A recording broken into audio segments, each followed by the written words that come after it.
Diabetes ধরা পড়লে 6 বছরের মধ্যে কিন্তু ডায়াবেটিস রিভার্স হয়ে যায়, মানে ঠিক হয়ে যেতে পারে। ধরুন আমরা ভাত খাবো কিন্তু আমাদের সুগার বাড়বে না, এরকম কোনো উপায় আছে? হ্যাঁ, নিশ্চয়ই আছে। ময়দার জিনিস যেমন হুম। পাউরুটি, সুজি, চাউমিন, এগুলো কিন্তু সুজিও? সুজিও এগুলো কিন্তু ডায়াবেটিসে একদমই খাওয়া যাবে না।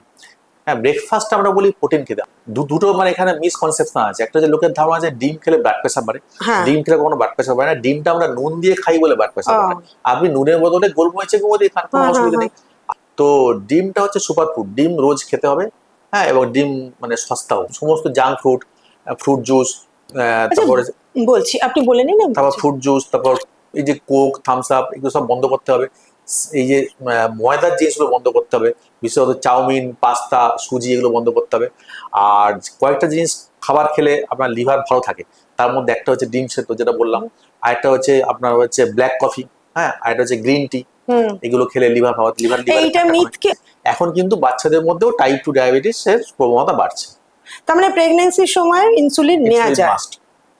যে আমাদের বডিতে দেখা গেছে যে GLP-1 এর ক্ষরণ, হ্যাঁ, আস্তে আস্তে আস্তে আস্তে যত রাত্রি হবে তত কমতে আরম্ভ করে।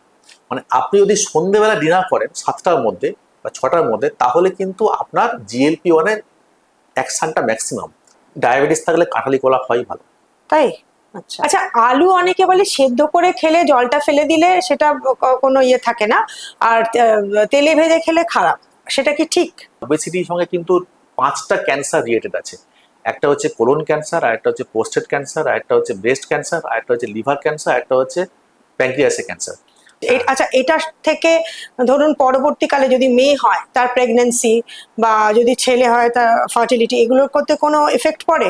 কিন্তু চোখ, নার্ভ এবং কিডনি, এই তিনটে কিন্তু ডায়াবেটিসের মানে মেন কারণ। আচ্ছা, নমস্কার, নিবেদিতা অনলাইনে, আমি নিবেদিতা দে, আপনাদের স্বাগত। আজকে আমি এসে গেছি ডক্টর আশিস মিত্র চেম্বারে। ডক্টর আশিস মিত্র এন্ডোক্রিনোলজিস্ট, বেসিক্যালি উনি ডায়াবেটিস নিয়ে কাজ করেন এবং ওবেসিটি নিয়ে কাজ করেন, তাই তো ডাক্তার? হ্যাঁ। তো উনি ডায়াবেটিস নিয়ে এবং ওবেসিটি নিয়ে আমাদের সঙ্গে কথা বলবেন, কারণ আমরা জানি যে আপনারাও জানেন যে এখন সুগার এবং এই মোটা হওয়া, এই দুটো ব্যাপারই মানে এত কমন, মানে একটা বাড়িতে আপনি নক করবেন, সেই বাড়িতে কেউ নেই, এটা পেলে তাকে পুরস্কার দেওয়া উচিত, এরকম একটা অবস্থায় এসে গেছে পরিস্থিতি। আপনাকে আমার চ্যানেলে নমস্কার।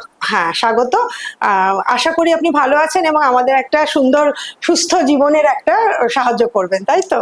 প্রথমে আমি জিজ্ঞেস করি যে সুগার যাদের হয় তাদের ক্রেভিংটা প্রচন্ড বেড়ে যায়, এটা কিন্তু প্রথমে তাদের মিষ্টি খাওয়ার আগে যাদের ছিল না মিষ্টি খাওয়ার অভ্যেস, তাদের কিন্তু সুগার হওয়ার সঙ্গে সঙ্গে মিষ্টি খাওয়ার অভ্যেসটা বেড়ে যায়। এটা কেন? কি হচ্ছে, ক্রেভিংটা কেন হচ্ছে? আপনি খেলেন, হ্যাঁ, এবং এই ক্রেভিংটা কিন্তু দেখবেন মানে কি হয়, আমাদের প্যানক্রিয়াস যেই ব্লাড সুগারটাকে মানে বাড়তি ইনসুলিন বার করে কমিয়ে দিল, তখনই কিন্তু মস্তিষ্কের মধ্যে সুগারটা কম যাচ্ছে সেলের মধ্যে, ঠিক আছে? তখন আমরা মনে হচ্ছে যে কিছু একটা খাই, হ্যাঁ, ওই যে সেন্সেশনটা, তখন আমাদের যে ব্রেনের যে সেন্টারগুলো, দুটো সেন্টার আছে, একটা হচ্ছে হাঙ্গার সেন্টার মানে খিদের সেন্টার, আর একটা হচ্ছে স্যাটাইটি সেন্টার। তখন ওই সুগারটা যেই মুহূর্তে কমে যায় তখন ওই হাঙ্গার সেন্টারটা অ্যাক্টিভেটেড হয়ে যায়। তখন কি হয়, আরো আরো ক্রেভিংটা বাড়ে। ও, তার মানে এটা যে যাদের খিদে পায় তাদের কোনো দোষ নয়, অন্যায় নয়, অপরাধও নয়, না, কিন্তু এটা ইন্ডিকেট করছে যে আমার শরীরে কিন্তু ইনসুলিন কাজ করতে পারছে না, যেটাকে আমাদের ডাক্তারি পরিভাষায় ইনসুলিন রেজিস্ট্যান্স বলে। এই যে ভাত খেয়ে যে ঘুম পায়, সেটাও কিন্তু একই কারণে। হ্যাঁ, ইনসুলিন কিন্তু কাজ করতে পারছে না এই কারণে। ও আচ্ছা। এটা মানে জানতে গেলে আপনাকে প্রথমে বুঝতে হবে যে আমাদের সুগারটা কেন হয়। কেমন, আমাদের বেসিক্যালি আমরা যে খাচ্ছি সেখানটা মানে খাবারটা, ধরুন আপনি ভাত খেলাম লাঞ্চে, সেই খাবারটা যখন পাকস্থলী, ইন্টেস্টিন অন্ত্র গিয়ে যখন ব্লাডে আছে সুগার হচ্ছে, তখন আমাদের পেটের পিছনে ওপরের দিকে প্যানক্রিয়াস বলে একটা গ্ল্যান্ড থাকে, গ্রন্থি থাকে, সেখান থেকে ইনসুলিন বলে একটা কেমিক্যাল বা হরমোন বেরোয় যেটা আমাদের ব্লাড সুগারটা কন্ট্রোল করে। এইবার যে এই ডায়াবেটিস কেন হচ্ছে, মানে আমাদের দেশে যে প্রধানত ডায়াবেটিসের কারণ সেটা কিন্তু ওবেসিটি। এবার ইনসুলিন কি করে, ইনসুলিন আপনার এই সুগারটাকে মাংসপেশি এবং ফ্যাট এবং ব্রেন সব জায়গায় আমাদের বিভিন্ন অঙ্গ প্রত্যঙ্গে ঢোকাতে সাহায্য করে। এইবার আমাদের শরীরে এক্সট্রা বাড়তি ফ্যাট হওয়ার জন্য আগে থাকতে হচ্ছে ফ্যাটটা কোষের মধ্যে গিয়ে বসে আছে। আচ্ছা। ফলে কি হচ্ছে, ইনসুলিন যে সেলের মধ্যে সিগন্যালটা পাঠাবে, ওই সিগন্যালটা পৌঁছচ্ছে না। ফলে কি হচ্ছে, যে আমাদের ব্লাড সুগারটা কোষের মধ্যে ঢুকতে পারছে না এবং আস্তে আস্তে সুগারটা বাড়ছে। এবার তখন প্যাঙ্ক্রিয়াস কি করছে, তখন প্যাঙ্ক্রিয়াস বাড়তি ইনসুলিন বার করার চেষ্টা করছে। এটা প্রথম দিকে হয়। তো এবার দেখুন প্রত্যেক গ্ল্যান্ড একটা লিমিট আছে। এবার প্যাঙ্ক্রিয়াস প্রত্যেক দিনই এরকম বাড়তি ইনসুলিন ইউজ করছে, মানে বার করছে, ক্ষরণ হচ্ছে, তারপর সেই সোনা রাজহাঁসের গল্পের মতো হয়। একদম মানে একসঙ্গে একটা সময় 10 বছর পরে প্যাঙ্ক্রিয়াসটা ফেল করতে শুরু করলো। এটা হচ্ছে আমাদের টাইপ 2 ডায়াবেটিসের ন্যাচারাল মানে প্যাথোলজি, যদি আমরা মাঝখানে ট্রিটমেন্ট বা ইন্টারাপ্ট না করি আর কি।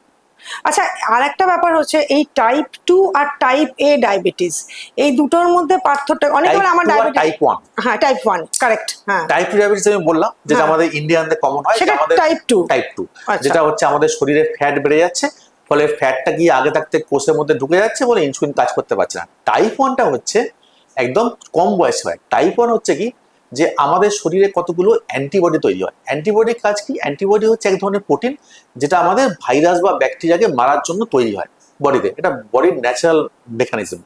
কিন্তু এই টাইপ 1 ডায়াবেটিসে এই অ্যান্টিবডিগুলো মিসডাইরেক্টেড হয়ে গিয়ে ভাইরাস ব্যাকটেরিয়াকে না মেরে নিজের প্যাঙ্ক্রিয়াসের সেলগুলোকে মারতে আরম্ভ করে। ফলে কি হয়, প্যাঙ্ক্রিয়াস ড্যামেজ হয়ে যায়, ইনসুলিন প্রোডাকশন বন্ধ হয়ে যায় এবং এদের খুব কম বয়সেই ব্লাড সুগার শুরু হয়, যেমন ধরুন 5 থেকে 10 বছর, এবং এরা কিন্তু ইনসুলিন ডিপেন্ডেন্ট, মানে ইনজেকশন নিতে হবে। রাইট, এদের কিন্তু সারা জীবনই ইনসুলিন নিয়ে চলতে হবে। তবে এখন মানে কম বয়সের মধ্যেও কিন্তু বিশেষত কোভিডের পরে টাইপ 2 ডায়াবেটিসের প্রবণতাও বাড়ছে, বিকজ এত ফাস্ট ফুড, এত জাঙ্ক ফুড। এখনকার দিনের বাচ্চারা, মানে আমরা যখন স্কুলে খেলতাম, এখন স্কুলে খেলাধুলো হয় না, স্কুলের পরেই মানে কোচিং এ, সেখানেও মানে গাড়ি করে যাচ্ছে, তো এক্সারসাইজ হচ্ছে না, ফলে ওবেসিটি বাড়ছে। এখন কিন্তু বাচ্চাদের মধ্যেও টাইপ 2 ডায়াবেটিসের প্রবণতা বাড়ছে। তো এই যাদের ধরুন বললেন যে ওই ইনসুলিন নিতে হয়, তা তাদের তো অনেকে দেখেছি নিজেরাই ইনসুলিন নেন, মানে অভ্যেস হয়ে যায় সেটা নিতে নিতে। তো এই ধরুন 5 বছর 10 বছর যারা ছেলে পুলে বাচ্চা, তারা যদি শুরু করে, তাহলে তাদের কি মানে হোল লাইফ এটা নিতে হবে? টাইপ 1 ডায়াবেটিস আপনাকে হোল লাইফে নিতে হবে। এখন ভ্যারি করে, এখন অনেক মডার্ন ইনসুলিন এসছে, হয়তো আপনার 3 বার 4 বারের জায়গায় 2 বার নিলেও হবে, কিন্তু লাইফ লং ইনসুলিন দিয়ে ট্রিটমেন্ট করতে হবে। ও বাবা, এটা তো খুব আচ্ছা, এটা থেকে ধরুন পরবর্তীকালে যদি মেয়ে হয় তার প্রেগন্যান্সি, বা যদি ছেলে হয় তার ফার্টিলিটি, এগুলোর করতে কোনো এফেক্ট পড়ে? দেখুন ব্যাপারটা হচ্ছে যে পার্সের ডায়াবেটিস যদি আপনার কন্ট্রোলে থাকে, কন্ট্রোল মানে হচ্ছে কি বুঝি, আমাদের 3 মাসে একটা এভারেজ টেস্ট হয়, এটাকে HbA1c বলে। HbA1c, টাইপ 1 ডায়াবেটিস হোক কি টাইপ 2 ডায়াবেটিস হোক, আমরা যারা প্রেগনেন্ট হতে যাচ্ছে তাদেরকে আমরা বলি যে আপনাকে মানে ফ্যামিলি প্ল্যানিং করার আগে HbA1cটাকে 6.5 নিচে নিয়ে আসতে হবে। যদি আনকন্ট্রোল থাকে তাহলে কিন্তু প্রবলেম হয় কি, বাচ্চা বড় হয়ে যেতে পারে এবং সেক্ষেত্রে কিন্তু মায়ের অনেক কমপ্লিকেশন শুরু হতে পারে, যেমন মায়ের ব্লাড প্রেশার বেড়ে যেতে পারে এবং প্রেগনেন্সি রিলেটেড কমপ্লিকেশন গুলো আরো বেড়ে যায়, এবং বাচ্চার মানে কনজেনিটাল ডিফেক্ট, যেমন হার্টের প্রবলেম হতে পারে। কিন্তু সেক্ষেত্রে বলে দেওয়া হয় যে আপনি HbA1cটাকে 6.5 নিচে নামিয়ে তারপর প্রেগনেন্সি প্ল্যানিং করুন, এবং প্রেগনেন্সিতে কিন্তু প্রত্যেক 1 মাস অন্তর অন্তর ডাক্তারের কাছে গিয়ে সুগার কন্ট্রোল করতে হবে, এবং প্রেগনেন্সিতে কিন্তু টাইপ 1 টাইপ 2 দুটোতেই কিন্তু ইনসুলিন নিতে হবে। তার কারণটা হচ্ছে একমাত্র মেটফরমিন বাদ দিয়ে বাকি কোনো ওষুধই কিন্তু প্রেগনেন্সিতে সেফ নয়। হ্যাঁ, তার মানে প্রেগনেন্সির সময় ইনসুলিন নেওয়া যায়, এটাই সবচেয়ে বড় কথা। কারণ প্রেগনেন্সির সময় তো আর কিছু করতে পারবে, এমনকি ব্যথার ওষুধও খাওয়া যায় না, তাই তো? কিন্তু ইনসুলিনটা নেওয়া যায়, এটাই সবচেয়ে বড় যাকে বলে সুবিধে। আচ্ছা, প্রেগনেন্সির সময় কি যাদের ধরুন টাইপ 2 আছে ডায়াবেটিস, তারা কি ওষুধটা খেতে পারে? হ্যাঁ, ওষুধের মধ্যে একমাত্র মেটফরমিনটা চলবে। মেটফরমিন ওষুধটা কিন্তু প্রেগনেন্সিতে সেফ এবং এটা খাওয়া যায়। তারপর বাকিটা, তারপর ধরুন কিছু কিছু আছে, আমি একটু ব্র্যান্ড নেম বলছি, অন্ডারামোট আছে, তারপর ধরুন ফোর্টজিগা, আমি এই দুটো খাই। এগুলো সেফ না। অন্ডারোমেটের মধ্যে, অন্ডারোমেট হচ্ছে দুটো ওষুধের কম্বিনেশন, এক্ষেত্রে মেটফরমিনটা খাওয়া যেতে পারে, অন্ডারোটা বন্ধ করতে হবে। ও আচ্ছা আচ্ছা, তাতে কি কাজ হবে? মানে যে ধরুন দুটো খায়, তাকে বন্ধ করে দিয়ে যদি একটা দেওয়া হয়, কাজ হবে? প্রেগনেন্সিতে একটা সমস্যা হচ্ছে যে প্রেগনেন্সির প্রথম, মানে প্রেগনেন্সিকে আমরা 3টে ভাগে ভাগ করি, এটাকে হচ্ছে মেডিকেল টার্মে হচ্ছে ট্রাইমেস্টার বলে। First trimester, second trimester, third trimester. First ট্রাইমেস্টারে হয়তো মেটফরমিন দিয়ে কাজ চলে যাবে সুগার কন্ট্রোল করতে, আমাদের ডায়েটিশিয়ান যেরকম বলবে সেরকম ডায়েট চার্ট ফলো করলে বা যদি এক্সারসাইজ একটু করে। যত প্রেগনেন্সি অ্যাডভান্স হবে, সেকেন্ড ট্রাইমেস্টার, থার্ড ট্রাইমেস্টার, তখন কিন্তু ইনসুলিন রেজিস্ট্যান্সটা বাড়বে, মানে ইনসুলিনটা কাজ করতে পারবে না, তখন কিন্তু বাইরে থেকে ইনসুলিন দিতে হবে। তার মানে প্রেগনেন্সিতে প্রথম কথা সুগারের ওষুধও খাওয়া যায়, ইনসুলিনও দেওয়া যায়। এবার খাওয়া দাওয়ার ক্ষেত্রে আসি ডাক্তারবাবু, সেটা হচ্ছে যে কি খাবো আর কি খাবো না এ ভেবে ভেবে তো আমার মাথা খারাপ। রুটিও আপনার চিনি হয়ে যাচ্ছে, পাউরুটিও চিনি হয়ে যাচ্ছে, আলুও চিনি হয়ে যাচ্ছে, ভাত তো চিনিই হয়ে যাচ্ছে। তাহলে কি খাবো বলুন তো? দেখুন, ব্যাপারটা খাবারটা যেটা আমরা বলি যে কতগুলো, মানে দেখুন এই চিনি মানে যে কোনো মিষ্টি জাতীয় জিনিস আর কি, চিনি হোক, গুড় হোক, কি ধরুন আপনার হচ্ছে বাতাসা হোক, নকুলদানা, এই সবগুলোই ডায়াবেটিস থাকলে খাওয়া যাবে না, সবগুলোই সুগার বেড়ে যাবে। কতগুলো খাবার আছে যেগুলোতে কিন্তু বোঝা যায় না কিন্তু এগুলো সুগার খুব বাড়ায়, যেমন ধরুন আমি কোল্ড ড্রিঙ্কস, হ্যাঁ, তো বা ধরুন কেচাপ, হ্যাঁ, এগুলো অনেক সময় খেতে মিষ্টি নয় কিন্তু কেচাপটাও হ্যাঁ কেচাপ এক মানে আপনার যদি মানে কি বলবো মানে 1 টেবিল চামচ যদি আপনি কেচাপ খান নাকি, সেটাও কিন্তু ওই 1 টিস্পুন চিনির সমান, 1 চামচ চিনির সমান। বা ধরুন আপনি যখন ফ্রুট জুস খাচ্ছেন, ফ্রুটস খান কিন্তু ফ্রুট জুস করে খেলে বেসিক্যালি যেগুলো টেট্রা প্যাকে বিক্রি হয় সেগুলো কিন্তু মানে চিনির জল ছাড়া কিছু নয়। এগুলো লোকে অনেক সময় বুঝতে পারে না, ময়দার জিনিস যেমন পাউরুটি, সুজি, চাউমিন, এগুলো কিন্তু সুজিও এগুলো কিন্তু ডায়াবেটিসে একদমই খাওয়া যাবে না। কোনগুলো খাওয়া যাবে? যেগুলো হচ্ছে কমপ্লেক্স কার্বোহাইড্রেট, যেমন ধরুন আপনি মাল্টিগ্রেন আটা রুটি খান, তো মানে শুধু গমের আটা রুটি না খেয়ে তার মধ্যে ধরুন আপনি বাজরা, জোয়ার, মিলেট, এই সবগুলো মিলিয়ে এখন দেখবেন কিন্তু মাল্টিগ্রেন পাওয়া যায়, মাল্টিগ্রেন আটা পাওয়া যায়, মাল্টিগ্রেন আটা পাওয়া যায়, এবং এটা কিন্তু ডায়াবেটিস কন্ট্রোলের জন্য ভালো। আমরা যেটা বলি যে ব্রেকফাস্টটা প্রোটিন খেতে, যেমন ধরুন আপনি ছোলার ছাতু খেলেন, বা যেটা আমরা বলি খুব হেলদি খাবার সেটা হচ্ছে ডিম সেদ্ধ খাওয়া সকালে ব্রেকফাস্টে, হ্যাঁ, বা আপনি ছানা বানিয়ে খেলেন।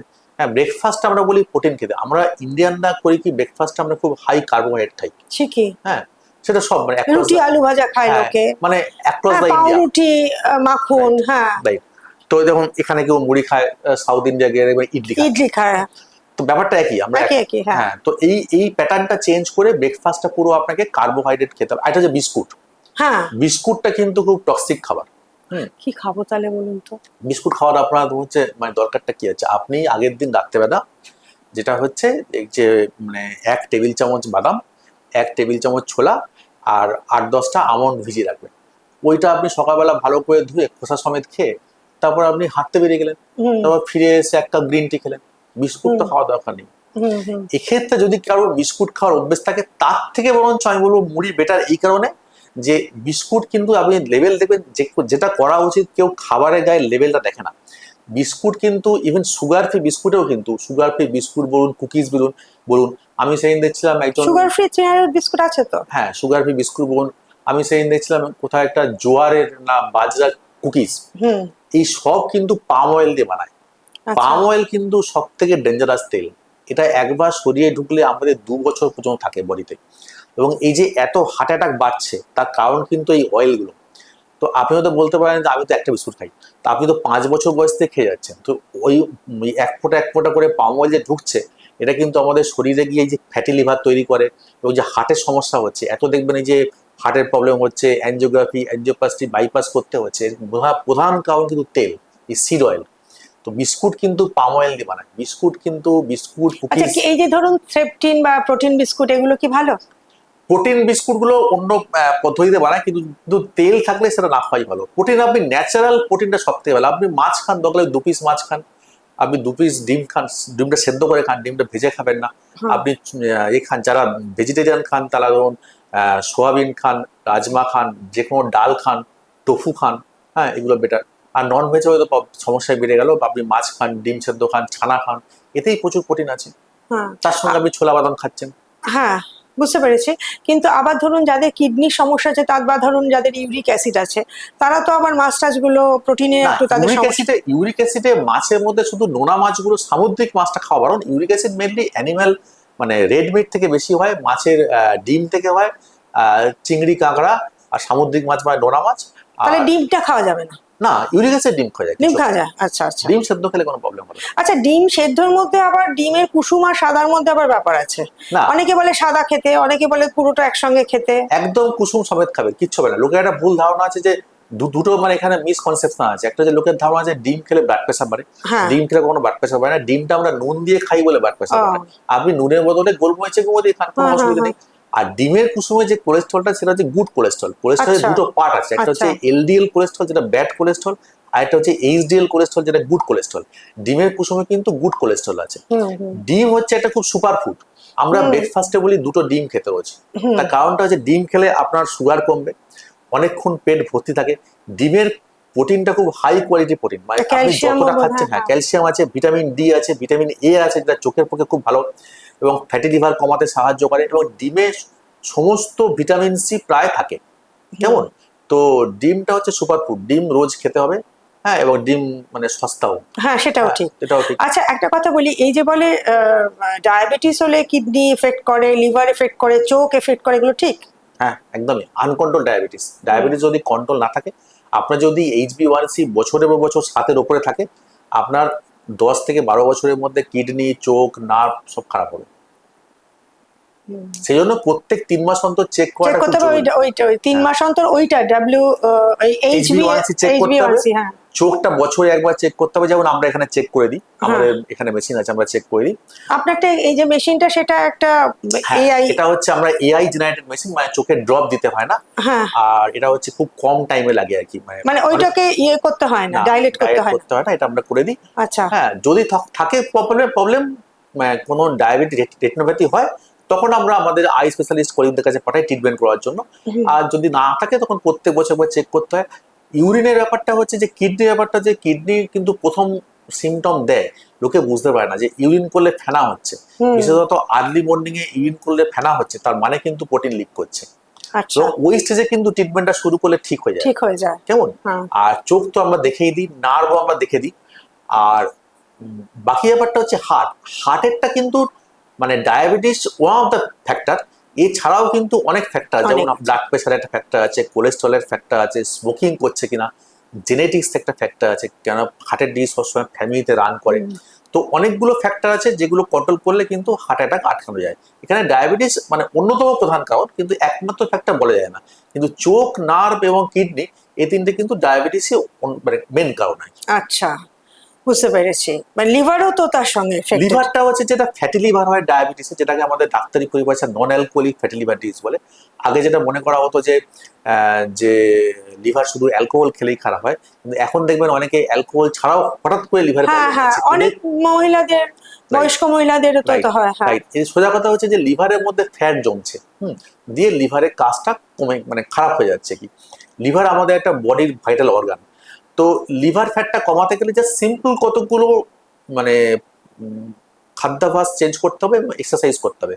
যেটা হচ্ছে, যেটা বললাম যে সিম্পল কার্বোহাইড্রেট, আপনি যে সমস্ত জাঙ্ক ফ্রুট জুস, তারপরে বলছি, আপনি বলে নিন। তারপর ফ্রুট জুস, তারপর এই যে কোক, থামস আপ, এগুলো সব বন্ধ করতে হবে। এই যে ময়দার জিনিসগুলো বন্ধ করতে হবে, বিশেষত চাউমিন, পাস্তা, সুজি, এগুলো বন্ধ করতে হবে। আর কয়েকটা জিনিস খাবার খেলে আপনার লিভার ভালো থাকে, তার মধ্যে একটা হচ্ছে ডিম সেদ্ধ, যেটা বললাম, আরেকটা হচ্ছে আপনার হচ্ছে ব্ল্যাক কফি, হ্যাঁ, আরেকটা হচ্ছে গ্রিন টি, এগুলো খেলে লিভার ভালো। এইটা মিথ কি? আমার যেটা আপনি বললেন বলে মনে পড়লো যে গ্রিন টি এবং ব্ল্যাক কফি, এই দুটো নিয়ে প্রচুর মত আছে। একজন বলে ব্ল্যাক কফি খাওয়া ভালো আর গ্রিন টি খাওয়া ভালো, একদল বলে খারাপ। সেটা কি করবো? দেখুন, ব্ল্যাক কফির মানে লিভারের ওপর ভালো এফেক্ট আছে, মানে ভালো পজিটিভ এফেক্ট আছে। লিভার ফ্যাটের জন্য গ্রিন টি এবং ব্ল্যাক কফি দুটোই ভালো, ডায়াবেটিসের জন্য গ্রিন টি এবং ব্ল্যাক কফি দুটোই ভালো, কিন্তু দুটোই চিনি ছাড়া খেতে হবে।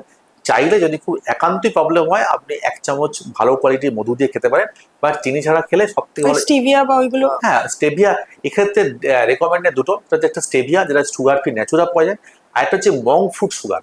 হ্যাঁ, মং ফুড সুগারটাও কিন্তু ডায়াবেটিসে খাওয়া যায়। তো এই দুটো বললাম। আরেকটা হচ্ছে, আপনি যদি রোজ নিয়ম করে বেদানা এবং বিট জুস খান, হ্যাঁ, সেটা ভালো। তাই? হ্যাঁ, এটা ভালো। এতে আপনার লিভার ফ্যাট কমে। যদি আপনার সামর্থ্য থাকে, তাহলে আপনি একটু হচ্ছে কোকো পাউডার অ্যাড করতে পারেন আপনার এই ধরুন দুধের মধ্যে। সেটা কিন্তু কোকো, মানে 1 চামচ কোকো পাউডার কিন্তু লিভারের জন্য ভালো। আপনি হচ্ছে মানে দরকার নেই, আপনি এমনি গ্রিন টি খান, ব্ল্যাক কফি খান, আপনার জুসটা বললাম যে বিট এবং বেদানা জুস খান, ডিম সেদ্ধ খান, এতেই অনেক লিভার ফ্যাট কমবে। আচ্ছা, এবং তার সঙ্গে কিন্তু এক্সারসাইজটা মাস্ট। রোজ 45 মিনিটস হাঁটতে হবে। আচ্ছা, আর একটা কথা জিজ্ঞেস করি, ধরুন এই যে জল খাবারের আমাদের একটা ব্যাপার আছে তো, সকালবেলা তো আপনি ডিম সেদ্ধ বললেন খেতে, দুটো ডিম সেদ্ধ খেলে এমনি খিদে সব হয়ে যায়, একটু স্যালাড খাওয়া যায় তার একদম সঙ্গে, একদম। শশা টশা মিলিয়ে একটা হলো।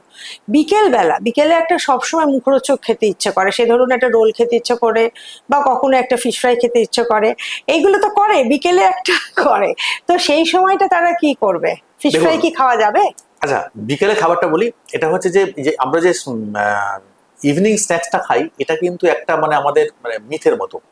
অ্যাকচুয়ালি যেটা বলা হয় যে এই যে আপনি যদি কম্পেয়ার করেন যে ইন্ডিয়াতে এত ডায়াবেটিস বেশি, সাহেবদের কম কেন, ওরা অ্যাকচুয়ালি ডিনারটা কিন্তু আর্লি করে। ওদের যে বড্ড ঠান্ডার দেশ, ঠান্ডার দেশ কি নয়, করবে? হ্যাঁ ঠান্ডা দেশের জন্য, এটা হচ্ছে কোনো সাইন্টিফিক রিজন আছে। আচ্ছা। হ্যাঁ, ওরাও কিন্তু প্রচুর রাত্রি অবধি মানে জেগে থাকে। এটা সাইন্টিফিক রিজনটা হচ্ছে যে আমাদের অ্যাকচুয়ালি ফ্যাট এবং ডায়াবেটিস, এখানে দুটো হরমোনের ইন্টারপ্লে। একটা হচ্ছে ইনসুলিন যেটা বললাম, আর একটা হচ্ছে আমাদের GLP-1। এখন দেখবেন প্রচুর এই যে এই ওবেসিটি ইনজেকশন বেরিয়েছে, অজেমপিক, উইগোবি, মুঞ্জেরো, এগুলো সবই কিন্তু সিনথেটিক GLP-1। কিন্তু মানেটা কি? GLP-1 হচ্ছে একটা হরমোন। আচ্ছা। এটা চারটে কাজ। এটা হচ্ছে আমাদের ইনসুলিনটাকে কাজ করতে সাহায্য করে। প্যাঙ্ক্রিয়াস থেকে ইনসুলিন একটা অপোজিট হরমোন বেরোয়, মানে বিপরীতধর্মী হরমোন বেরোয়, যেটা ইনসুলিনের কাজটাকে বাধা দেয়। সেটার নাম হচ্ছে গ্লুকাগন। এই গ্লুকাগনের কাজটাকে GLP-1 কমিয়ে দেয়, Okay. ফলে ইনসুলিন কাজ করতে তো সুবিধা এই হয়। ইনজেকশন গুলো এখন নতুন বেরিয়েছে, সেটা নেওয়া হ্যাঁ যায়? হ্যাঁ, আমি বলছি ব্যাপারটা। তো এবার গ্লুকাগনটাকে সাপ্রেস করে দেয় GLP-1। আমাদের পাকস্থলী যে এমটিং টাইম, আমরা যে খাচ্ছি তার 4 ঘন্টা পরে পাকস্থলী খালি হবে, সেই টাইমটাকে GLP-1 বাড়িয়ে দেয়। আচ্ছা। ফলে কি হয়, আমাদের খিদেটা কম পায়। আর ব্রেনের যে আমাদের হাঙ্গার সেন্টার আছে, মানে খিদের সেন্টার আছে, সেটাকে GLP-1 কমিয়ে দেয়। এইবার আর্লি ডিনার কেন সাইন্টিফিক, যে আমাদের বডিতে দেখা গেছে যে GLP-1 এর ক্ষরণ, হ্যাঁ, আস্তে আস্তে আস্তে আস্তে যত রাত্রি হবে তত কমতে আরম্ভ করে। মানে আপনি যদি সন্ধ্যেবেলা ডিনার করেন 7টার মধ্যে বা 6টার মধ্যে, তাহলে কিন্তু আপনার GLP-1 এর অ্যাকশনটা ম্যাক্সিমাম। যত রাত্রে ডিনার করবেন আপনি কিন্তু GLP-1 এর পজিটিভ বেনিফিটটা পাচ্ছেন না। ও, ফলে কি হচ্ছে, আপনার ওবেসিটিও বাড়ছে, ফ্যাটি লিভারও বাড়ছে, ডায়াবেটিসও বাড়ছে। এই জন্যই কিন্তু সাহেবরা আর্লি ডিনার করে। তো আপনি যদি আর্লি ডিনার করেন তাহলে কিন্তু তাহলে কি ওই রাতে খিদেটা পাবে না? না, সন্ধ্যেবেলা স্ন্যাক্স খাওয়ার কোনো দরকারই নেই। ঠিক আচ্ছা। আছে।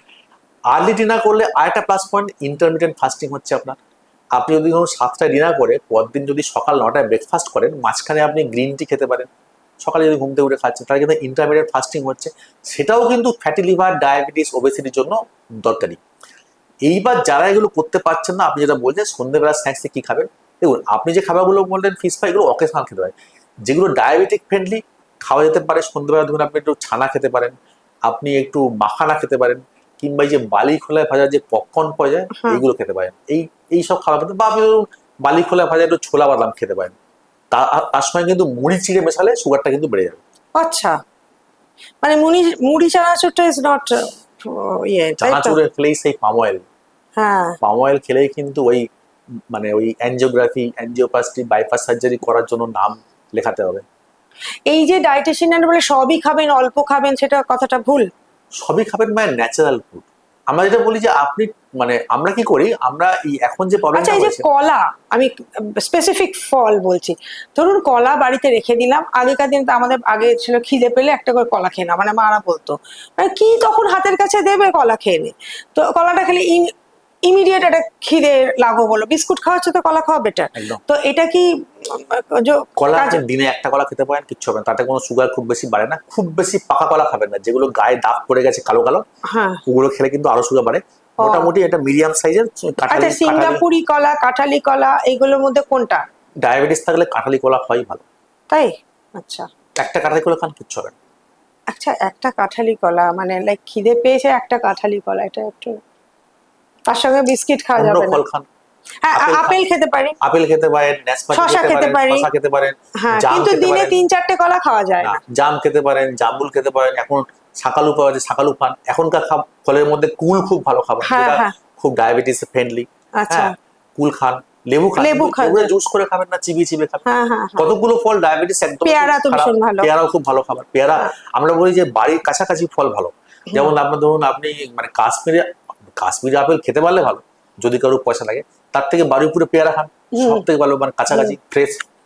একদম যেগুলো ফল বারণ, সেগুলো হচ্ছে আম, কাঁঠাল, লিচু, তারপর আঙুর, তারপর হচ্ছে আনারস, তরমুজ, খেজুর, কিশমিশ, এগুলো।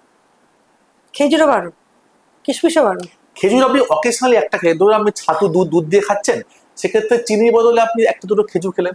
কিন্তু এগুলো বেসিক্যালি ব্যাপারটা হচ্ছে যে অনেকগুলো ফল একসঙ্গে মিলিয়ে খাওয়াটা ভালো। তাতে কি হয় যে একটা ফলের যদি সুগারটা বাড়ে, সেটাকে আরেকটা ফল কাউন্টার করে দেয়। আচ্ছা, বুঝতে পেরেছি। আচ্ছা, আলু অনেকে বলে সেদ্ধ করে খেলে জলটা ফেলে দিলে সেটা কোনো ইয়ে থাকে না, আর তেলে ভেজে খেলে খারাপ, সেটা কি ঠিক? ডায়াবেটিস। হ্যাঁ, তেলে ভাজে তো অ্যাডিশনাল তেলটা ঢুকছে। হ্যাঁ সেই তেলটা গিয়ে আপনার ওই বললাম যে ইনসুলিন রেজিস্ট্যান্সটা বাড়াচ্ছে। হ্যাঁ। আলু যদি খেতে হয় তাহলে রাঙালু খাওয়া সব থেকে ভালো, একদম খোসা সমেত। হ্যাঁ, আচ্ছা রাঙালু খান সব থেকে ভালো। রাঙালু হচ্ছে একটা মানে সুপার ফুড, মানে ভালো অ্যান্টি অক্সিডেন্ট, অ্যান্টি আচ্ছা। ইনফ্লামেটরি, সুগার অত বাড়ায় না। আর যদি আপনি গোলালু খেতে চান, মানে নর্মাল আলু, আপনি আগের দিন ওটাকে সেদ্ধ করে ফ্রিজের মধ্যে ঢুকিয়ে দিন। পরের দিন মানে 24 ঘন্টা বার করে ওইটাকে আপনি ধরুন ভাতে বানিয়ে বা তরকারির মধ্যে দিয়ে খান। তাতে অ্যাটলিস্ট অতটা সুগার বাড়বে না, যেটাকে আপনি সেম ডেতে খেলে বাড়তো আর কি। বুঝতে পেরেছি। এটা আমি আরেকটা জায়গায় শুনছিলাম, ভাতও নাকি তৈরি করে ফ্রিজে রেখে দিয়ে তারপরের দিন বার করে আবার ফুটিয়ে খেলে সেটা নাকি ভালো। একদম একদম তাই। মোটামুটি আপনি এতে 20-30% সুগারটা কমে যায়। মানে মানে ওটা কি বারবার হয়, ফোটালে ওটা। বারবার ফোটালেন না, একবার ফুটিয়ে আপনি বানিয়ে যখন ফ্রিজের মধ্যে ঢোকাচ্ছেন, তখন যে স্টার্চটা তৈরি হয়, ওটা হচ্ছে রেজিস্ট্যান্স স্টার্চে পরিণত হয়। মানে ওটা আপনার ইন্টেস্টিনে গিয়ে অতটা সুগার লেভেল বাড়ায় না, মানে সুগার স্পাইকটা বাড়ায় না। হুম হুম। ধরুন আমরা ভাত খাবো কিন্তু আমাদের সুগার বাড়বে না, এরকম কোনো উপায় আছে? হ্যাঁ, নিশ্চয়ই আছে। ফার্স্ট উপায় হচ্ছে, মানে তিনটে উপায় আছে, তিনটে না, চারটে উপায় আছে। শুনি।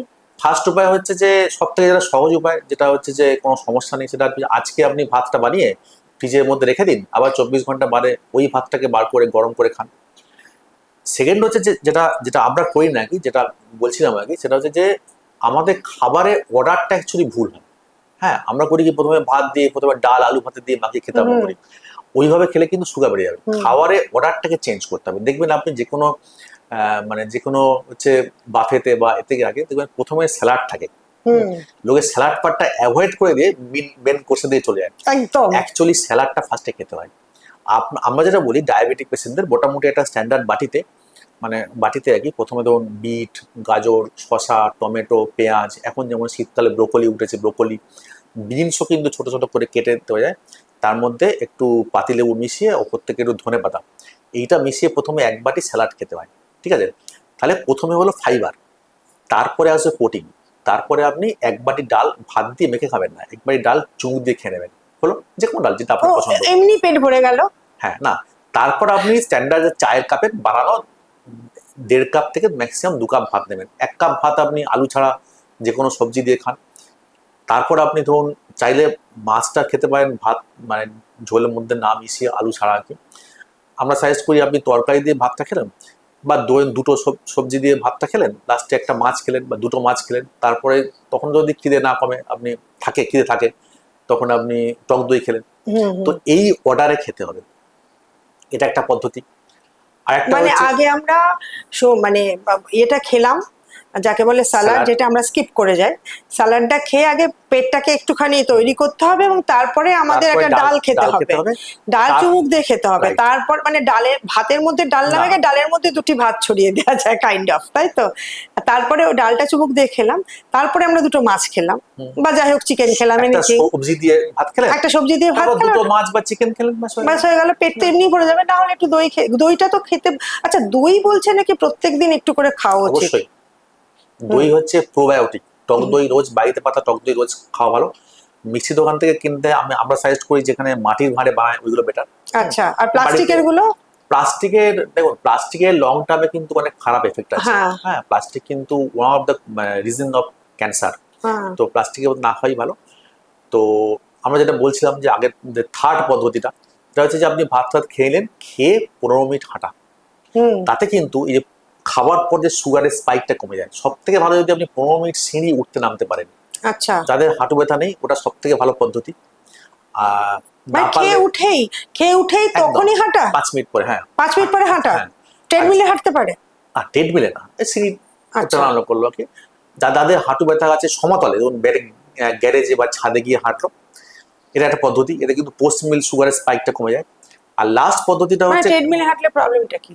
ট্রেডমিলে খাবার বেশি উঠলে যখন তো আপনি মানে দৌড়চ্ছেন ততক্ষণ না না, দৌড়ো না, একটা কম স্পিডে, মানে ধরুন 3.5 যদি কেউ হাঁটে, সেটাতে অসুবিধা নেই তো? হ্যাঁ লো স্পিডে হাঁটতে পারে, বাট Low খুব speed এ। খাওয়া দাওয়া ইমিডিয়েটলি পরে ট্রেডমিলে আমরা হাঁটতে ওটা আধ ঘন্টা পরে। রেকমেন্ড করি না। হ্যাঁ, হ্যাঁ, ওরা একটু মানে কম খাবার খেয়ে মানে ভরপেটে ট্রেডমিল না করে করি ভালো। না করে আচ্ছা ভালো। আর ফোর্থ যে পদ্ধতি সেটা হচ্ছে একটু কস্টলি, সেটা হচ্ছে আপনাকে অ্যাপেল সিডার ভিনিগার খেতে হবে খাওয়ার আধ ঘন্টা আগে। আচ্ছা। অ্যাপেল সিডার ভিনিগারের মধ্যে যেটা হচ্ছে সব থেকে ভালো হচ্ছে র অ্যান্ড আনফিল্টার্ড। র and unfiltered Apple cedar vinegar কিন্তু খুব কস্টলি। খাওয়ার পদ্ধতিটা হচ্ছে 1 গ্লাস জলে, নর্মাল জলে 1 টেবিল চামচ মিশিয়ে স্ট্র দিয়ে খাবেন। তার কারণটা হচ্ছে ওটা তো অ্যাসিডিটি, দাঁতে গেলে মানে এনামেলটাকে করতে পারে, নষ্ট করতে পারে। তো এটা কস্টলি বলে আমরা বলি না। না, এটা খেলে কি হয়? এটা খেলে অ্যাপেল ভাতটা সিডার ভিনিগার করে কি ভাত থেকে যে সুগারটা বাড়ে সেটাকে কমিয়ে দেয়। সেটা কমিয়ে দেয়। তার মানে 1-1.5 ঘন্টা আগে যদি যারা খেতে পারে, দেখো না আধ ঘন্টা 1/2 ঘন্টা আগে 1 গ্লাস জলে 1 চামচ অ্যাপেল সিডার ভিনিগার টেবিল দিয়ে, চামচ, হ্যাঁ টিস্পুন দিয়ে, এবার সে টেবিল চামচ, হ্যাঁ টেবিল চামচ, ও টেবিল চামচ, টিস্পুন না টেবিল চামচ, টেবিল okay, চামচ, মানে একটু বেশি একটু বেশি দিয়ে সেটা একটু স্ট্র দিয়ে স্ট্র খাবে। দিয়ে খেলো, খেয়ে তারপরে ভাত খাওয়া শুরু করলো। এটা তো একটা খুব ভালো উপায় কিন্তু বললেন। র and unfiltered Apple cedar vinegar কিন্তু খুব কস্টলি। তাই কিরকম একটু শুনি আপনার কাছে।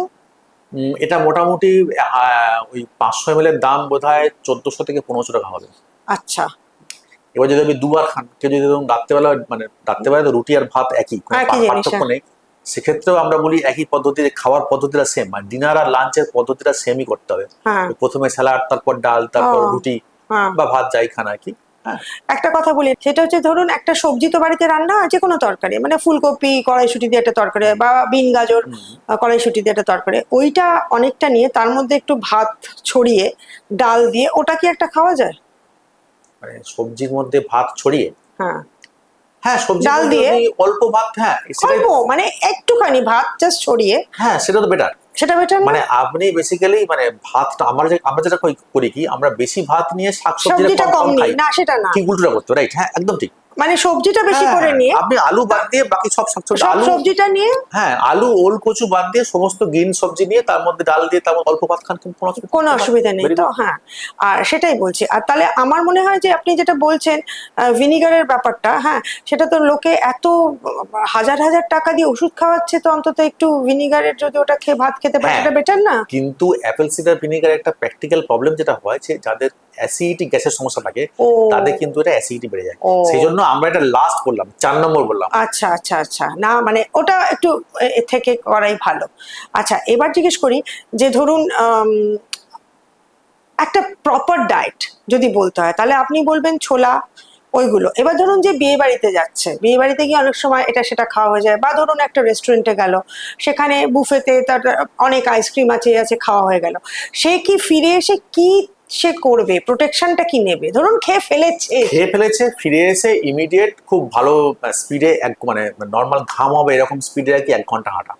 তাই তাহলে কিন্তু মানে শুধু মানে 1 ঘন্টা হাঁটলে শুধু ওই যে খেয়ে এসছে ওই সুগারটাই কমবে না, 24 ঘন্টা কিন্তু পরবর্তী 24 ঘন্টা কিন্তু তার শরীরের ইনসুলিনটা কাজ করতে সুবিধা হবে।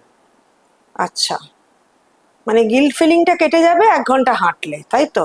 আচ্ছা, সুগার হচ্ছে এরকম পেশেন্টই বলবো, কারণ যাদের সুগার পেশেন্টের, তার যদি ধরুন প্রেশারও আছে, সে কি ওরকম ভাবে হাঁটতে পারে? হ্যাঁ, যদি ব্লাড প্রেশার কন্ট্রোলে থাকে মেডিসিন খেয়ে হাঁটতে কোনো অসুবিধা নেই। আচ্ছা, শুধু যাদের হার্টের সমস্যা আছে, মানে ধরুন তার কোনো হার্টের মেডিসিন খাচ্ছে বা রিসেন্ট অ্যাঞ্জিওগ্রাফি অ্যাঞ্জিওপ্লাস্টি বাইপাস করা হয়েছে বা প্রবলেম আছে বা হার্ট ফেলিওর আছে, তাদেরকে আমরা সিঁড়ি চড়তে না করি, সমতলে হাঁটতে কোনো অসুবিধা নেই। সমতলে হাঁটতে হচ্ছে। আর কি আর একটা হচ্ছে যে মানে যে হাঁটবে সে কি ব্রিস্ক ওয়াক করবে, মানে জোরে জোরে হাঁটবে, নাকি নর্মালি হাঁটবে নাকি? দেখুন, নর্মাল পেশেন্টদের ক্ষেত্রে আমরা ব্রিস্ক ওয়াক করতে বলি। যদি হার্টের সমস্যা থাকে তাহলে আপনি টাইমটা বাড়ান, আপনি আপনার স্পিডে আস্তে আস্তে হাঁটুন, টাইমটা বাড়ালেই হবে। আপনি 15 মিনিট যদি আধ ঘন্টা হাঁটেন, ব্যাপারটা একই কাজ করে, আস্তে হাঁটবে কিন্তু 1/2 ঘন্টা টাইমটা হাঁটবে। বাড়িয়ে দেবে। তো অনেক কিছু জানলাম আপনার থেকে। আর আপনার যদি কোনো সাজেশন দেওয়ার থাকে এই বাদে, যদি আচ্ছা ওবেসিটিটা সম্পর্কে একটু জানি, এটার সঙ্গে ওবেসিটি একটা বিরাট ভাবে জড়িত, যেটা নিয়ে আপনি কাজও করেন।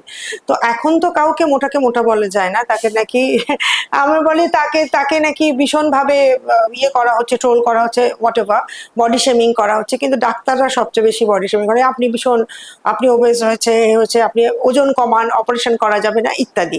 এই যে ওবেজ, এইটাকে কি করে আপনারা ধরেন? মানে আপনারা নিশ্চয়ই হাইট এবং এটার মাধ্যমে ধরেন। না, আমরা হ্যাঁ, ওটা তো একটু বেসিক মেথড, যে বিএমআই দিয়ে করা হয়, বডি মাস ইন্ডেক্স, যেমন হচ্ছে weight in KG divided by height in metre square. আমরা এখানে করি, আমাদের ক্লিনিকে একটা বডি ফ্যাট কম্পোজিশন অ্যানালিসিস বলে একটা মেশিন আছে, ওটা দিয়ে অ্যাকচুয়ালি বোঝা যায় যে এক্স্যাক্টলি কোথায় ফ্যাটটা বেশি আছে, সেই হিসেবে আমরা তার সেই অনুযায়ী। এরকমও হয় নাকি? হ্যাঁ, আমাদের এখানে মেশিন আছে তো। আচ্ছা, কি সেটাতে চড়তে হবে, মানে ওয়েইং মেশিনের হ্যাঁ, মতো? ওই মেশিনের মতো, ওটাকে ব্যাস 5 মিনিট লাগে ওটা করতে। হ্যাঁ, ওটা করলে একটা প্রিন্টেড রিপোর্ট বেরিয়ে আসে, মানে হচ্ছে ইসিজির মতো। আচ্ছা ওটা দেখে আমরা বলতে পারি যে কত বিএমআই, কত পার্সেন্ট ফ্যাট বেশি আছে, কোথায় ফ্যাটটা বেশি আছে, মানে আচ্ছা। সেন্ট্রাল ফ্যাটটা বেশি না মানে পুরো বডিতেই ফ্যাটটা বেশি। দেখুন, ওবেসিটি নিয়ে আমরা কেন এত বলি, মানে আপনি যেটা বলছেন আমরা কেন পেশেন্টদের বলি, ওবেসিটি হচ্ছে অনেক রোগের মেন কারণ। মানে আপনি যদি একটা রোগকে ট্রিটমেন্ট করেন, আমি বলে দিচ্ছি কটা রোগ ট্রিটমেন্ট করে। একটা হচ্ছে ওবেসিটি ঠিক করলে ডায়াবেটিস ঠিক করা যায়, ফ্যাটি লিভার ঠিক করা যায়, আমাদের যে কোলেস্ট্রল ট্রাইগ্লিসারাইডের সমস্যা সেটা ঠিক করা যায়, হার্টের সমস্যার মেন কারণ ওবেসিটি, ব্লাড প্রেশারও কিন্তু ওবেসিটি কারণ। একটা খুব লেথাল রোগ আছে স্লিপ অ্যাপনিয়া বলে, দেখবেন ঘুমের মধ্যে নাক ডাকছে, নাক ডাকতে ডাকতে হঠাৎ করে মানে শ্বাসটা বন্ধ হয়ে যাচ্ছে, এক্ষেত্রে কিন্তু ব্রেনে অক্সিজেনটা কম যাচ্ছে, এবং এদের কিন্তু হঠাৎ মৃত্যু অবধি হতে পারে। মানে যেই অক্সিজেনটা ব্রেনে কম যাচ্ছে, হার্টটা কিন্তু সাময়িক বন্ধ হয়ে যেতে পারে। তো এই স্লিপ অ্যাপনিয়া কিন্তু মেন কারণ হচ্ছে obesity, one of the reason আর কি। মেয়েদের একটা দেখবেন প্রবলেম হয়, যেটা হচ্ছে গাইনোকোলজিস্টরা ডিল করে, বাট এখন ওরা মানে হচ্ছে আমাদের কাছেই পাঠাচ্ছে, সেটা হচ্ছে পলিসিস্টিক ওভারিয়ান ডিজিজ, পিসিওডি। আগে এটা ভাবা হতো যে এটা হচ্ছে গাইনোকোলজিক্যাল সমস্যা, ব্যাপারটা কিন্তু তা নয়, এটা হচ্ছে হরমোনের সমস্যা, লাইফস্টাইল ডিজিজ। এবং এটা কিন্তু ওবেসিটির জন্য হয়, আচ্ছা। ওবেসিটি থেকে হরমোনের এই সমস্যাটা হয়। এবং এটা কিন্তু আমরাই ট্রিট করি, আমরা ট্রিট করে যখন মানে আমরা ওদের কাছে পাঠিয়ে দিই গাইনোকোলজিস্টের কাছে। এবং আর্থ্রাইটিস, এবং এই ডিফাইন্ড আর্থ্রাইটিসের কারণও কিন্তু ওবেসিটি, এবং দেখা গেছে মাইগ্রেন, এবং আরেকটা মাথা ব্যথা হয় যেটা বিনাইন ইন্টারক্রেনিয়াল হাইপারটেনশন বলে, সেটাও এক ধরনের মাথা ব্যথা। এই এতগুলো রোগের কিন্তু বেসিক কারণটা হচ্ছে ওবেসিটি, এবং এছাড়া ওবেসিটির সঙ্গে কিন্তু 5টা ক্যান্সার রিলেটেড আছে।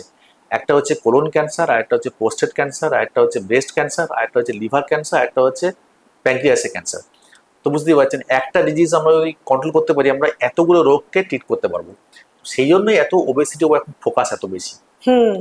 বিভিন্ন দিকে হোর্ডিং আছে মানে কমান। আর এখন তো আমাদের বেশিরভাগই ওই টিভি দেখা, চিপস খাওয়া, মানে পটেটো কাউচ ব্যাপারটা বেড়ে গেছে, হাঁটা চলা এগুলো তো কমে গেছে, ফলে ওটার জন্য আরো বেড়ে গেছে। তো Right. তো মানে এই বলছেন যে ওবেসিটিটাকে কন্ট্রোল করলে সব দিক থেকে কন্ট্রোল করা যাবে।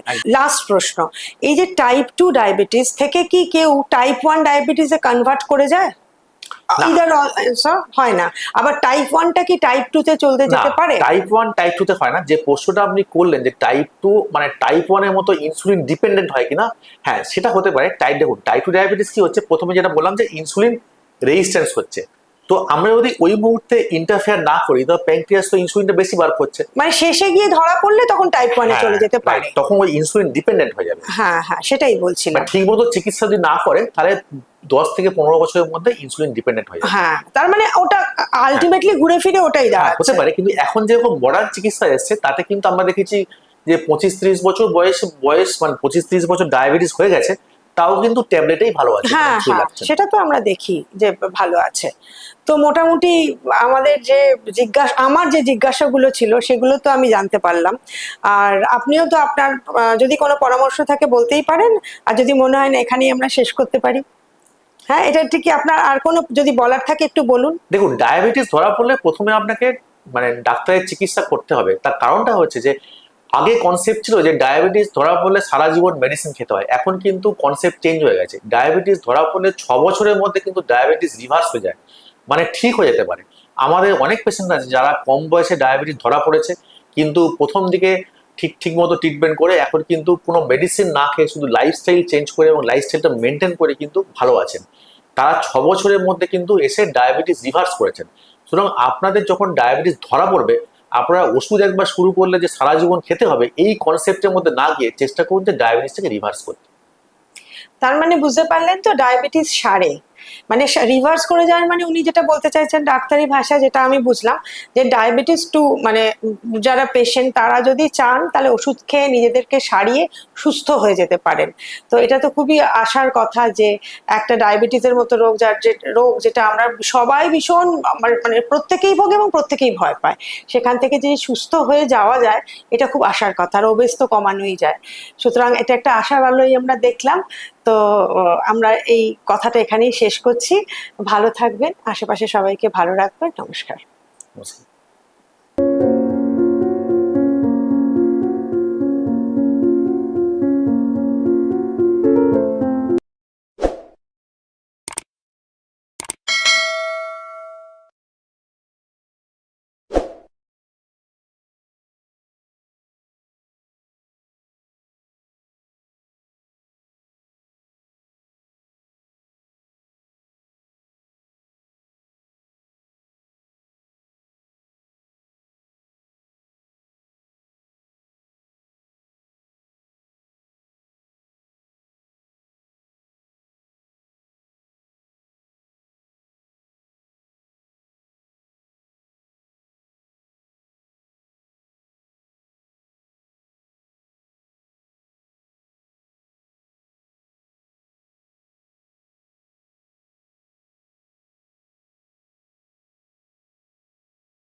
আচ্ছা, আবার আমি একটু ঘুরে আসি, আর শেষের দিকে চলে এসেছি। আর একটা প্রশ্ন এই প্রেগনেন্ট মহিলাদের জন্য জিজ্ঞেস করছি। ধরুন কোনো ওবেজ মহিলা, তিনি প্রেগনেন্ট হয়েছে, তার ধরুন প্রেশার আছে, সুগার আছে, তার কন্ট্রোল করছে, এবং প্রেগনেন্সির সময় তারা, তো আপনি বলছেন ইনসুলিন নিতে পারে, প্রেশারের ওষুধ কি খেতে হবে হ্যাঁ, তাদেরকে? প্রেশার ওষুধ খেতে হবে, তার মানে তারা প্রেশার ওষুধ খেতে পারে, তারা হাঁটতেও পারে, তাই তো? এবং এরা কি আপনার সঙ্গে প্রত্যেক মাসে বা 2 মাস অন্তর অন্তর যোগাযোগ করবে, প্রেগনেন্ট মহিলারা? প্রেগনেন্সিতে যেটা করা হয় মেনলি আমরা যেটা বলি, হ্যাঁ আমাদের ব্লাড প্রেশার তো এখন পেশেন্ট বাড়িতেই চেক করতে পারে। যদি প্রেগনেন্ট পেশেন্টটা মেনলি গাইনোকোলজিস্টের কাছে ভিজিটটা বেশি হয়, কারণ ওদের অনেক কিছু টেস্ট করতে হয়, বাচ্চার হ্যাঁ, সে তো আল্ট্রাসাউন্ড ইত্যাদি। হ্যাঁ। আমরা করি কি, আমরা ইনসুলিন দেওয়ার সময় এরকম একটা চার্ট আমরা পেশেন্টদের দিয়ে দিই। হুম। ওনারা বাড়িতে করে কি এই 7 বার করে যা আছে, যেমন সকালে খালি পেটে, টিফিনের আগে, দুপুরে টিফিনের 2 ঘন্টা পরে, দুপুরে খাওয়ার আগে, দুপুরে খাওয়ার 2 ঘন্টা পরে, রাত্রেবেলা খাওয়ার আগে, রাত্রেবেলা শোয়ার সময়, ওনারা প্রত্যেক ডেটে এই সুগারের চার্টটা করে করে করে করে আমাদের হোয়াটসঅ্যাপে পাঠান বা ফিজিক্যালি এসে পাঠান। আর প্রত্যেক 1 মাস অন্তর বা 2 মাস অন্তর আমরা বলি HbA1c টেস্ট করতে, সেটাও করে পাঠাতে পারে। ফিজিক্যাল ভিজিট যে সবসময় লাগে তা না, কিন্তু মনিটরিংটা খুব ইম্পর্টেন্ট। হ্যাঁ, মনিটরিংটা দরকার। হ্যাঁ, মানে গাইনোকোলজিস্টের কাছে ফিজিক্যালি গেল, আমাদের সঙ্গে মনিটরিংটা আমাদের বাই হোয়াটসঅ্যাপ বা ওনা হচ্ছে মানে হাজবেন্ড এসে আমাদের সঙ্গে দেখা করে কথা বলছে। হ্যাঁ, চারটা বলে বলে গেল। বা কিন্তু যদি কোনো প্রবলেম থাকে, যদি ব্লাড প্রেশার বাড়ছে বা কিছু প্রবলেম, তখন আমরা ফিজিক্যালি ওনাকে ডেকে দেখি। ট্রিট করেন। আর একটা প্রেগনেন্সি প্রবলেম হচ্ছে যে প্রেগনেন্সিতে কিন্তু এত এক্সারসাইজ করা সম্ভব হয় না। না। তো এবং প্রেগনেন্সিতে কিন্তু ডায়েটটাও এত রেস্ট্রিক্ট করা সম্ভব হয় না, বিকজ ওখানে ক্যালোরিটা একটু বেশি লাগে। তো সেহেতু কিন্তু ইনসুলিনটা একটা মানে ব্যাকবোন, মানে থেরাপি।